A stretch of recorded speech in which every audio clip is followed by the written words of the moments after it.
Final ಆಗಿ ನಮ್ಮ ಮಡ ಹಾಗಲಕಾಯಿ ನೋಡಿ ಈ ರೀತಿಯಲ್ಲಿ ಗ್ರೇವಿ ಸೂಪರ್ ಆಗಿ ರೆಡಿಯಾಗಿದೆ. ಮೇಲ್ಗಡೆಯಿಂದ ಸ್ವಲ್ಪ ಕೊತ್ತಂಬರಿ ಸೊಪ್ಪನ್ನು ಕಟ್ ಮಾಡಿ ಹಾಕೊಂಡ್ರೆ ತುಂಬಾನೇ ಚೆನ್ನಾಗಾಗುತ್ತೆ.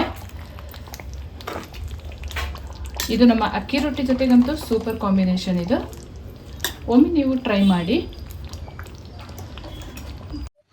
ನಮಸ್ತೆ ಎಲ್ಲರಿಗೂ, ಎಲ್ಲರನ್ನ ಸುಸೀಸ್ ಕಿಚನ್ಗೆ ಸ್ವಾಗತ ಮಾಡಿಕೊಂಡು ಇವತ್ತು ಅದ್ಭುತವಾದ ಅಡುಗೆ ಮಾಡ್ತಾ ಇದ್ದೀನಿ. ಬನ್ನಿ ಹೇಗೆ ಮಾಡೋದು ನೋಡೋಣ.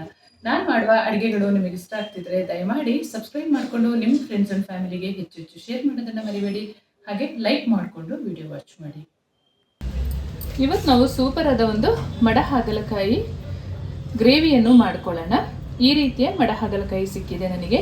ನೀವು ನಿಮ್ಮ ಭಾಷೆಯಲ್ಲಿ ಏನು ಕರಿತೀರಾ ನನಗೆ ಕಮೆಂಟಲ್ಲಿ ತಿಳಿಸಿ. ಮಡ ಹಾಗಲಕಾಯಿ ಅಂತ ಹೇಳ್ತೀವಿ, ನಮ್ಮ ಭಾಷೆಯಲ್ಲಿ ಪಾವಕೆ ಅಂತ ಕರಿತೀವಿ. ಈ ಕಾಡ ಹಾಗಲ ಏನಿದೆ ಇದನ್ನು ನೆಟ್ಟು ಬೆಳೆಸೋದಿಲ್ಲ ನಮ್ಮ ಊರಲ್ಲಿ ಯಾರು ಕೂಡ. ಇದು ತಿಂದರೆ ತುಂಬ ಒಳ್ಳೆಯದು. ಕೆಲವರು ಹೇಳ್ತಾರೆ ಇದು ಒಂದು ಬೀಜ 1 kg ತುಪ್ಪಕ್ಕೆ ಸಮಾನ ಅಂತ, ಅಷ್ಟು ಚೆನ್ನಾಗಿರುತ್ತೆ. ಇದು ಹಣ್ಣಾದರೆ ಒಂದು ಥರ ಯೆಲ್ಲೋ ಕಲರ್ ಇರುತ್ತೆ, ಒಳಗಡೆ ರೆಡ್ ಕಲರ್ ಇರುತ್ತೆ. ನನಗೆ ಇವತ್ತು ಮಂಗಳೂರು ಸ್ಟೋರಿಂದ ಕೊಟ್ಟು ಕಳಿಸಿದ್ರು ಇದನ್ನು. ಇದು 1 kgಗೆ 200 rupees ಇರುತ್ತೆ. ಊರ ಕಡೆ ಎಲ್ಲ ಆದರೆ ತೋಟದಲ್ಲಿ ಹಾಗೆ ಸಿಗುತ್ತೆ. ತುಂಬಾ ಅದ್ಭುತವಾಗಿರುತ್ತೆ ಇದರ ಗ್ರೇವಿ. ಇವಾಗ ಹೇಗೆ ಮಾಡೋದು ನೋಡೋಣ ಬನ್ನಿ.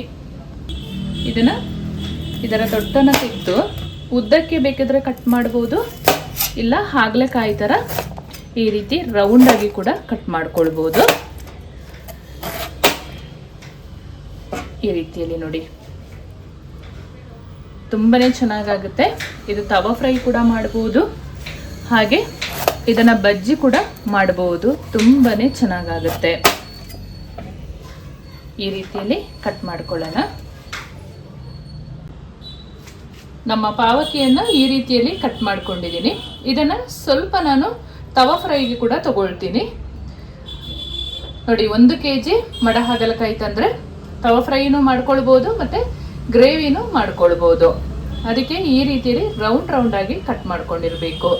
ಯಾವತ್ತು ನೀವು ವಾಶ್ ಮಾಡಿಕೊಂಡೇ ಇದನ್ನು ಕಟ್ ಮಾಡ್ಕೊಳ್ಳಿ.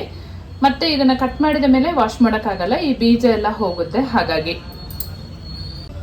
ತವಾ ಫ್ರೈ ಮಾಡ್ಕೊಳ್ಳೋದಕ್ಕೆ ಒಂದು ಪಾತ್ರೆಗೆ 2 ಚಮಚದಷ್ಟು ಅಚ್ಚ ಖಾರದ ಪುಡಿಯನ್ನು ಸೇರಿಸ್ಕೊಳ್ಳೋಣ.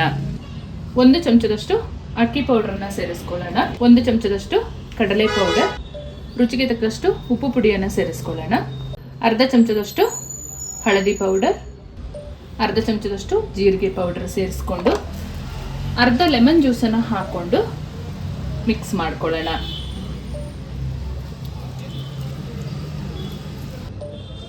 ಸ್ವಲ್ಪ ನೀರು ಹಾಕ್ಕೊಂಡು ಮಿಕ್ಸ್ ಮಾಡ್ಕೊಳ್ಳೋಣ.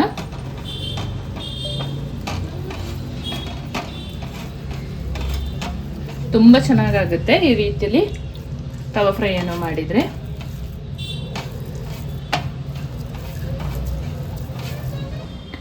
ಈ ಹದದಲ್ಲಿ ಮಸಾಲೆ ಕಲಿಸ್ಕೊಂಡ್ರೆ ಆಯಿತು. ತವಾ ಬೇಕಾದರೆ ಅದ್ದಿ ಮಾಡ್ಕೊಳ್ಬೋದು, ಇಲ್ಲ ಹಾಗೇನೆ ಮಾಡ್ಕೊಳ್ಬೋದು. ಸ್ವಲ್ಪ ಕಟ್ ಮಾಡಿದ ಕರಿಬೇವು ಸೊಪ್ಪನ್ನು ಹಾಕೊಳ್ಳೋಣ. ಇದು ತುಂಬಾ ರುಚಿ ಕೊಡುತ್ತೆ. ಮಸಾಲೆನ ನೀಟಾಗಿ ಮಡ ಹಾಗಲಕಾಯಿಗೆ ಈ ರೀತಿಯಲ್ಲಿ ಕೋಟ್ ಮಾಡಿ ಇಡೋಣ. ಒಂದು ಅರ್ಧ ಗಂಟೆ ಇಟ್ಟು ಫ್ರೈ ಮಾಡಿಕೊಂಡ್ರೆ ಚೆನ್ನಾಗಾಗುತ್ತೆ. ಡೀಪ್ ಫ್ರೈ ಕೂಡ ಮಾಡ್ಕೊಳ್ಬೋದು, ಇಲ್ಲ ತವಾ ಫ್ರೈ ಕೂಡ ಮಾಡ್ಕೊಳ್ಬೋದು. ಈ ರೀತಿಯಲ್ಲಿ ಮಸಾಲೆ ಎಲ್ಲ ಕೋಟ್ ಮಾಡಿ ಅರ್ಧ ಗಂಟೆ ಇಟ್ಟು ಆಮೇಲೆ ತವಾ ಫ್ರೈ ಮಾಡ್ಕೊಳ್ಳೋಣ. ಫಸ್ಟಿಗೆ ಒಂದು ಪಾತ್ರೆ ಬಿಸಿಗೆ ಇಟ್ಕೊಂಡು ಒಂದು 2 ಚಮಚದಷ್ಟು ಎಣ್ಣೆ ಹಾಕ್ಕೊಳ್ಳೋಣ. ಮಡ ಹಾಗಲಕಾಯಿ ಕಟ್ ಮಾಡಿ ಇಟ್ಕೊಂಡಿದೀವಲ್ಲ ಅದನ್ನೊಂದು 5 ನಿಮಿಷ ಫ್ರೈ ಮಾಡ್ಕೊಳ್ಬೇಕು. ಫಸ್ಟೇ ಈ ಥರ ಫ್ರೈ ಮಾಡಿಕೊಂಡು ಗ್ರೇವಿ ಮಾಡಿಕೊಂಡ್ರೆ ತುಂಬಾ ಚೆನ್ನಾಗಾಗುತ್ತೆ.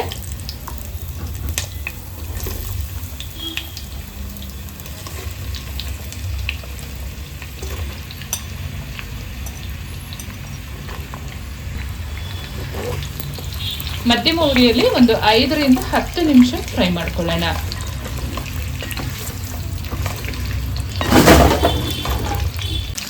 ಎಣ್ಣೆಯಲ್ಲಿ ಫ್ರೈ ಮಾಡುವಾಗ ಕೂಡ ಸ್ವಲ್ಪ ಉಪ್ಪು ಪುಡಿ ಮತ್ತು ಅರಿಶಿನ ಪೌಡ್ರನ್ನು ಹಾಕ್ಕೊಳ್ಬೇಕು. ಒಂದು 2 ನಿಮಿಷ ಫ್ರೈ ಆಗಲಿ, ಆಮೇಲೆ ಸೇರಿಸ್ಕೊಳ್ಳೋಣ.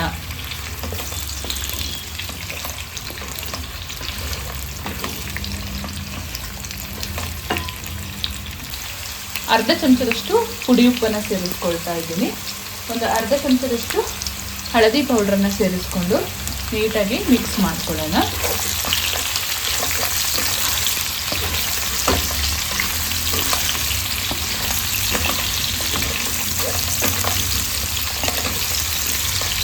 ಈ ಮೆಥಡಲ್ಲಿ ಒಂದ್ಸಲ ಟ್ರೈ ಮಾಡಿ, ತುಂಬಾ ಚೆನ್ನಾಗಾಗುತ್ತೆ. ಮಡ ಹಾಗಲಕಾಯಿ ಯಾರು ತಿನ್ನಲ್ಲ ಅವರು ಕೂಡ ತಿಂತಾರೆ, ಅಷ್ಟೊಂದು ರುಚಿಯಾಗಿರುತ್ತೆ.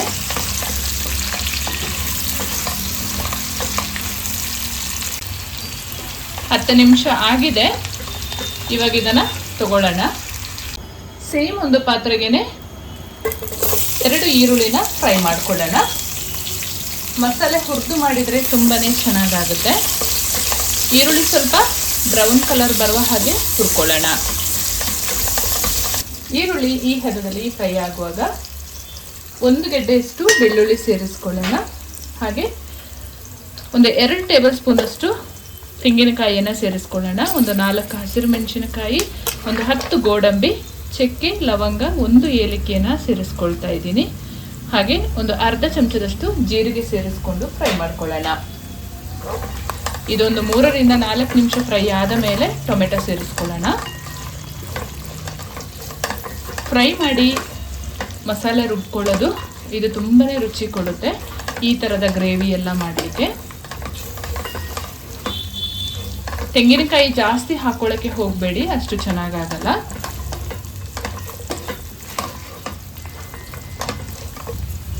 ಒಂದು ಅರ್ಧ ಇಂಚಷ್ಟು ಶುಂಠಿನ ಕೂಡ ಸೇರಿಸ್ಕೊಂಡು ಫ್ರೈ ಮಾಡ್ಕೊಳ್ಳೋಣ.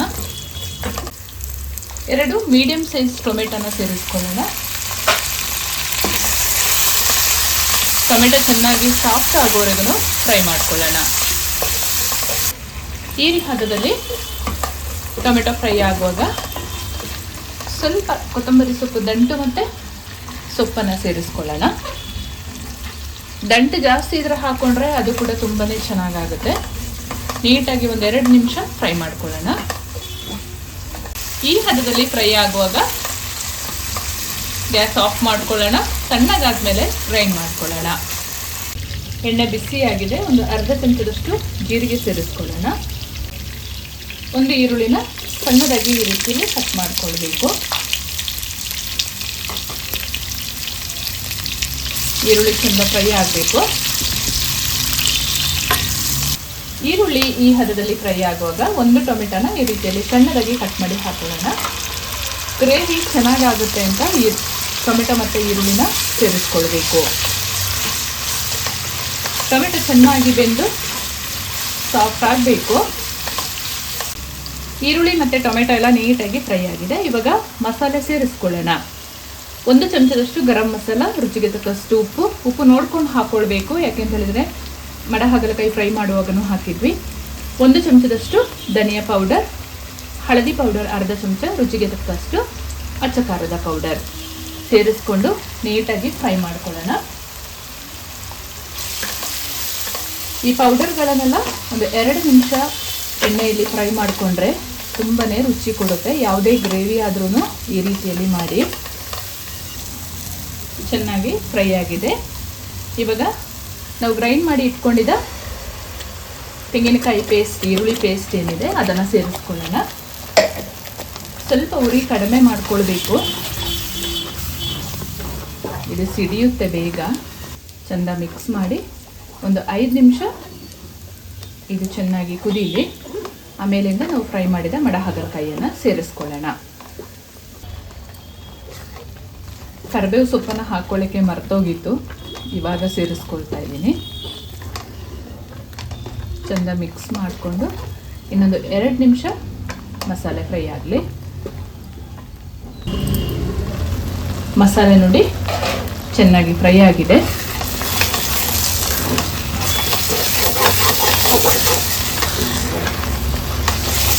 ಇವಾಗ ನಾವು ಫ್ರೈ ಮಾಡಿದ ಮಡ ಹಾಗಲಕಾಯಿಯನ್ನು ಸೇರಿಸ್ಕೊಳ್ಳೋಣ. ಸ್ವಲ್ಪ ಜಾರ್ಪುರದ ನೀರನ್ನು ಸೇರಿಸ್ಕೊಳ್ಬೇಕು.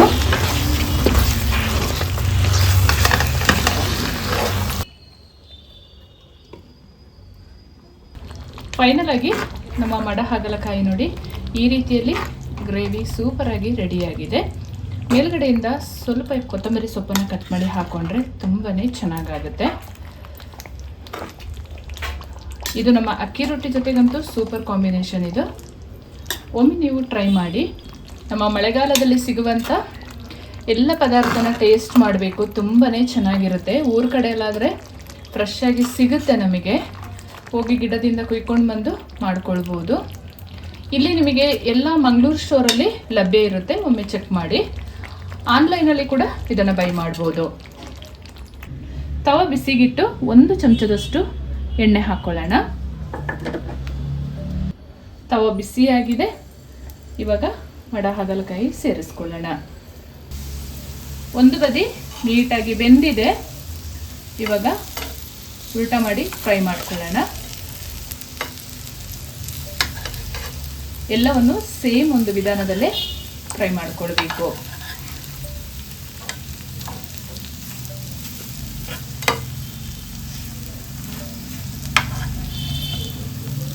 ಒಂದು ಚಮಚದಷ್ಟು ತುಪ್ಪ ಇದ್ರೆ ಸಾಕು ಇದು ಶಾಲೋ ಫ್ರೈ ಮಾಡ್ಕೊಳ್ಳೋಕ್ಕೆ.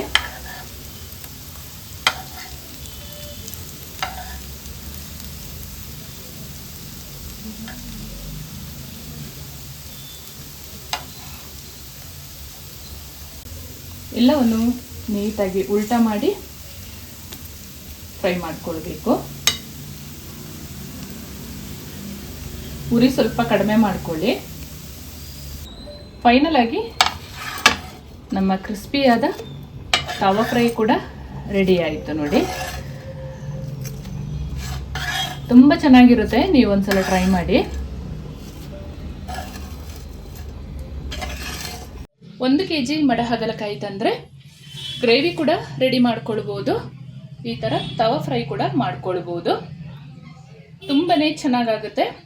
ಕ್ರಿಸ್ಪಿಯಾಗಿ ರೆಡಿ ಮಾಡ್ಕೊಳ್ಬೋದು ಅಥವಾ ಡೀಪ್ ಫ್ರೈ ಕೂಡ ಮಾಡ್ಕೊಳ್ಬೋದು. ರವೆ ಹಾಕಿ ಕೂಡ ಫ್ರೈ ಮಾಡ್ಕೊಳ್ಬೋದು. ಒಮ್ಮೆ ನೀವು ಟ್ರೈ ಮಾಡಿ ಹೇಗೆ ಬಂತು ಕಮೆಂಟಲ್ಲಿ ತಿಳಿಸೋದನ್ನು ಮರಿಬೇಡಿ. ಈ ರೀತಿಯಲ್ಲಿ ನಮ್ಮ ಮಡ ಹಾಗಲಕಾಯಿ ಗ್ರೇವಿ ರೆಡಿಯಾಗಿದೆ.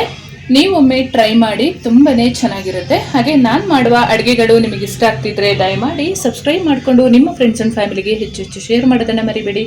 ಹಾಗೆ ಲೈಕ್ ಮಾಡಿಕೊಂಡು ವಿಡಿಯೋ ವಾಚ್ ಮಾಡಿ. ಮುಂದೆ ಅದ್ಭುತವಾದ ಹೊಸ ರೀತಿಯ ಅಡುಗೆಯೊಂದಿಗೆ ನಿಮ್ಮನ್ನು ಭೇಟಿ ಮಾಡ್ತೀನಿ. ಅಲ್ಲಿವರೆಗೂ ತುಂಬ ಹೃದಯದ ಧನ್ಯವಾದಗಳು.